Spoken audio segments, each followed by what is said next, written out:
Hi friends, అందరికీ నమస్తే. అందరూ బాగున్నారని అనుకుంటున్నాను. Welcome back to the channel ఇట్లు మిశ్ర కాకడం పిల్ల and it's me Kusuma. Welcome to this new video. మరొక డైలీ వ్లాగ్తో మీ ముందరికైతే వచ్చేసానండి. రీసెంట్ డేస్లో మేము బరంపూర్ కూడా వెళ్ళి వచ్చామని బ్లాగ్ కూడా మీతో షేర్ చేశానండి. బరంపూర్లో అమ్మవారి సంబరాలు అవుతున్నాయి కదా, ఆ వ్లాగ్ ఒకసారి చూడకపోయింటే ఒకసారి విజిట్ చేయండి. సో ఇవాళ వ్లాగ్ ఏంటి అని అంటే మార్నింగ్ టైం అండి. ఇదైతే నిన్న నైట్ పెసలు నానబెట్టానండి. మా వాళ్ళకి మధ్యాహ్నం పెసరట్టు పోస్తానన్నమాట. మా వాళ్ళకి అయితే ఎప్పుడు కూడా పెసలతో చేస్తేనే మా వాళ్ళకి ఇష్టం అండి. ఇంతకీ మీరు పెసరట్టు పోయడానికి ఇష్టపడతారా లేకపోతే పెసలతోట కామెంట్ చేయండి. ఇంకా ఇప్పుడు మార్నింగ్ టైం కదండి, పెసలు మంచిగా క్లీన్ చేసుకొని అందులో కొంచెం అయితే రైస్ కలుపుకుంటున్నాను. యాక్చువల్గా మినపట్లకి 1 కప్పు మినపప్పుకి 2 గ్లాసుల రైస్ మనం యాడ్ చేసుకుంటాం కదా. సో నేను ఎప్పుడు పెసలతో ఇలాగ అట్లు పోసానంటే రైస్ చాలా తక్కువ పోస్తానన్నమాట. అండ్ ఇక్కడ నైట్ అయితే మజ్జిగ తోడబెట్టాను కదా, తోడబెట్టిన గిన్నె అయితే మార్చేస్తున్నానండి, ఫ్రెష్గా ఉంటుందని చెప్పేసి. ఆ తర్వాత కాసేపు అయితే ఫ్రిడ్జ్లో పెట్టేస్తానమాట. అండ్ ఈరోజు మెన్యూలోకి వచ్చేస్తే మామిడికాయలు అయితే నిన్న తీసుకొచ్చాను అనమాట మార్కెట్ నుంచి. ఇంకా ఇంట్లో కూడా కొన్ని ఉండే. సో మామిడికాయ సీజన్ అంటే అంతేనండి, మామిడికాయ చారు, పప్పుల్స్ ఇవన్నీ కూడాను ఒక్కొక్క రోజు చేస్తూ ఉంటానన్నమాట. మామిడికాయ పులిహోర కూడా అది ఎంత బాగుంటుంది కదండి. ఇంతకీ మీరు మామిడికాయలతో ఎలాంటి రెసిపీ ఇంట్లో చేస్తూ ఉంటారు అండ్ ఎలాంటి రెసిపీలు మీకు ఇష్టమో కామెంట్ చేయండి. సో ఇంకా ఇప్పుడైతే ఇదిగోండి, నిన్న ఏంటంటే బరంపూర్లో మనం చూసాం ఏంటి అన్నీ కూడా ఇప్పుడు కూర్చొని నేను ఇంకా మా అమ్మ మాట్లాడుకుంటున్నాను అనమాట. అలా అమ్మ అక్కడే ఉంటుందిలేండి. అలా ఏదో ఒకటి మేము కబుర్లు ఆడుకుంటూ నేను వంట పని చేస్తూ ఉంటాను అండ్ తను ఏమైనా తరగడానికి ఏమైనా ఉంటే నాకు హెల్ప్ చేస్తూ ఉంటుంది. అలాగన్నీ కబుర్లు ఆడుకుంటూ ఉంటాం అనమాట. అయితే ఈ మంత్ గ్రాసరీలోని ఒక బెల్లం చెక్కి 1 కిలోదండి, చూస్తున్నారు కదా, అదైతే తీసుకొచ్చాను. లక్ష్మణ్ రేఖ కూడా గ్రాసరీ ఆ సామాన్ల చుట్టుపక్కల రాసానులేండి. అయినా ఏ మూలన చీమలు వచ్చేసి పట్టేసాయో తెలియదు. ఇప్పుడు అవన్నీ క్లీన్ చేసుకుంటున్నాను.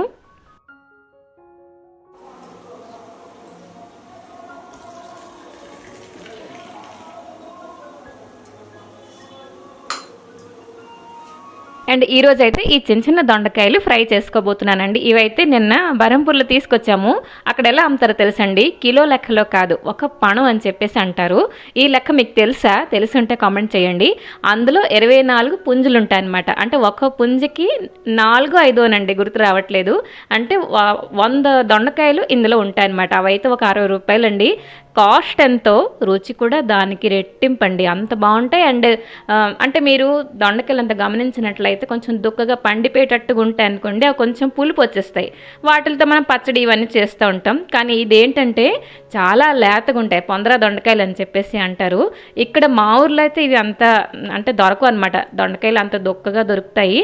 సో మేము బరంపూర్ వెళ్ళినప్పుడల్లా ఇవైతే తీసుకొస్తూ ఉంటామండి. ఇవి ఏంటంటే ఇలా పాళంగానే కొంచెం మధ్యలో చిన్న గంటు పెట్టేసి ఇదైతే కుక్కర్లో ఉడికిస్తానులేండి. మీకు చూపిస్తున్నాను చూడండి, ఒక్క గింజ కూడా మనకి కనబడదు, అంత లేతగా ఉంటాయన్నమాట.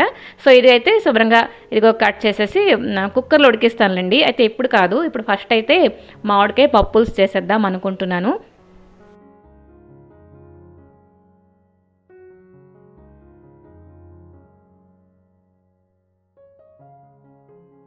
అసలు ఈరోజు ఏ పని చేయడానికి కూడా అంటే బుద్ధి పుట్టట్లేదు, చాలా లేజీగా ఫీల్ అవుతున్నానండి. ఎందుకంటే ముందు రోజు 2:30కి లేచిపోయాను బరంపూర్ వెళ్తామని చెప్పేసి.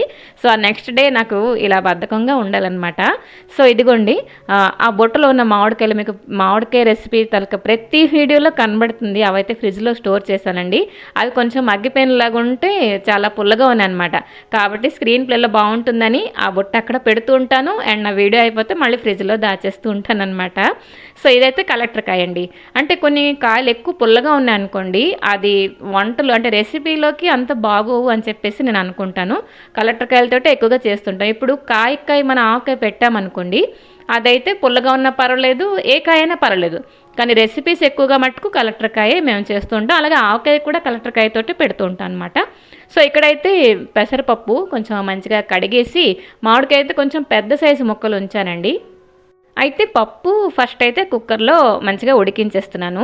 అయితే మామిడికాయ పప్పు అండ్ పప్పుల్స్కి కొంచెం డిఫరెన్స్ అయితే ఉన్నదండి. అదేంటి అంటే మీకు అనిపించవచ్చు ఇదంతా కలిపేసి ఉడికించేసి కదా అని చెప్పేసి. అయితే డిఫరెన్స్ ఏంటి అంటే మొత్తం మనం పప్పులో వేసి ఉడికించేసామంటే మొత్తం పేస్ట్ అయిపోతుంది కదా. ఇప్పుడు అలా కాదు, పప్పు సెపరేట్గా ఉడికిస్తాము. అండ్ ఇప్పుడు కొంచెం హింగుతోటి మంచిగా కరివేపాకు కూడా వేసి తాలింపు వేసి ఈ పెద్ద సైజు మామిడికాయలు ఏదైతే తరిగామో అది కొంచెం ఫ్రై చేసుకోవాలి, మెత్తబడకూడదండి. ఇప్పుడు. అండ్ ఇందులో వేసాను ఒక చిన్న ఉల్లిపాయ ముక్క అండ్ కొంచెం గ్రీన్ చిల్లీ కూడా. కొంచెం స్పైసీ ఎక్కువ ఉండాలంటే కొంచెం ఎక్కువగా కూడా వేసుకోవచ్చు. ఇప్పుడు కడాయిలోని మనం కొంచెం వాటర్ వేసుకొని ఈ మామిడికాయ ముక్కలు 3 వంతుల వరకు ఉడికిస్తామన్నమాట. ఇందులో వేసుకుంటాం కొంచెం పసుపు అండ్ సాల్ట్ అండి. అయితే ఇక్కడ చూసారా మామిడికాయ ముక్క 3 వంతుల వరకు ఉడికిపోయింది కదండి. అండ్ మామిడికాయ ముక్కలు కూడా మనం తొక్కతో పాటే వేసాం కాబట్టి ఇప్పుడు మనం అన్నట్లో కలుపుకున్నప్పుడు కొంచెం పెద్ద సైజు ముక్కలు తరిగాం కదా, అన్నట్లో కలుపుకున్నప్పుడు ఈ ముక్క కొంచెం నంచుకుంటే బాగుంటుందన్నమాట.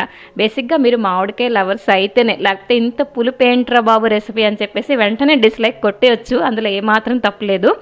ఒకవేళ ఇష్టమైతే మామిడికాయలతో రెసిపీలు మీకు నచ్చుతున్నాయంటే ఈ రెసిపీ ఒకసారి ట్రై చేయండి, చాలా బాగుంటుంది. సో ఇక్కడైతే మొత్తం ఉడికించిన పప్పు ఇవన్నీ కూడా వేసేసాను, మరి కొంచెం వాటర్ కూడా వేసానులేండి. మరి ఈ పొడి ఏంటి అని అంటే పులుసు పొడి, ధనియాలు, జీలకర్ర అండ్ మెంతులు కొంచెం డ్రై రోస్ట్ చేసేసి పొడి అయితే చేసేస్తానండి. అది ఇప్పుడైతే వేసాను. అండ్ లాస్ట్లో కొంచెం బెల్లం పొడి వేసానండి, కొత్తిమీర కూడా. బెల్లం పులుసులో వాటిలో వేస్తే ఏంటంటే మనందరికీ తెలిసిందే కదా, ఏమైనా పులుపు కొంచెం అడ్జస్ట్ అవ్వాలి అని అంటే అది వెళ్ళి అడ్జస్ట్ చేసేస్తుంది మన బెల్లం పొడి. సో ఇదిగోండి పప్పులుసు అయితే రెడీ అయిపోయింది, చూస్తున్నారు కదా. కన్సిస్టెన్సీ అయితే ఈ మాత్రం ఇలా ఉంచాను. ఇది రోటీలో కూడా చాలా బాగుంటుందండి. బేసిక్గా పప్పు ఇంకా రోటీ కాంబినేషన్లో ఇష్టపడి తినేవాళ్ళు ఈ రెసిపీ వాళ్ళకైతే చాలా నచ్చుతుంది అనమాట. సో సూపర్ యమ్మీగా పప్పుల్స్ అయితే రెడీ అయిపోయిందండి. ఈరోజైతే చాలా బాగా అంటే అన్నీ సెట్ అయిపోయి అనమాట. పులుపు, ఉప్పు, కారం ఇవన్నీ కూడా సరిగ్గా సెట్ అయ్యండి. సో ఈ రెసిపీ ఒకసారి మస్ట్ ట్రై చేయండి, కామెంట్ కూడా చేయండి.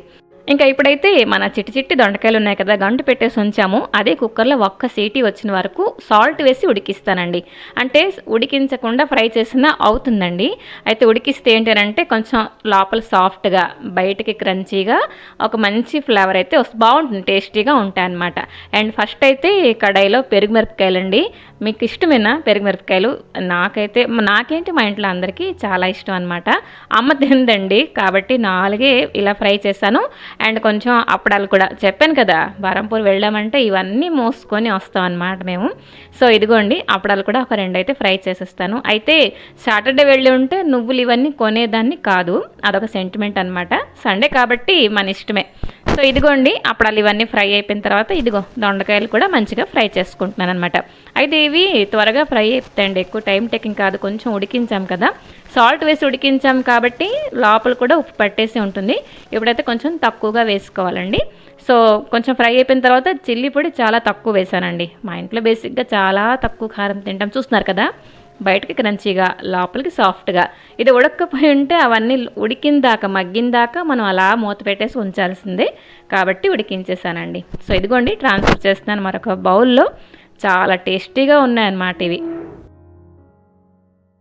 ఇంకా రెండో పూట అయితే కొంచెం షాపింగ్ చేశానండి. చెప్పాను కదా మామిడికాయలు అవి తీసుకొచ్చాను ఆవకాయ కోసం అని చెప్పేసి. మామిడికాయలు తెస్తే సరిపోతుందా, షాప్కి వెళ్ళి ఆవ పొడి ఇవన్నీ తెద్దాం అనుకున్నాను కానీ ఆవాలు తీసుకొచ్చాను, పొడి లేదు. అండ్ ఆయిల్ ప్యాకెట్ కానీ చిల్లీ పొడి ఇవన్నీ కావాల్సినవన్నీ ఏవైతే ఆవకాయకు సెపరేట్గా చిన్న షాపింగ్ అయితే చేశాను అనమాట. సో సరేనండి, ఈ వ్లాగ్ ఇక్కడితో ఆపేద్దామా? నచ్చిందో లేదో తప్పకుండా కామెంట్ చేయండి, నచ్చకపోయినా కామెంట్ చేయండి. మరొక మంచి వీడియోతో మీ ముందరికి వస్తాను. Till then take care and bye bye.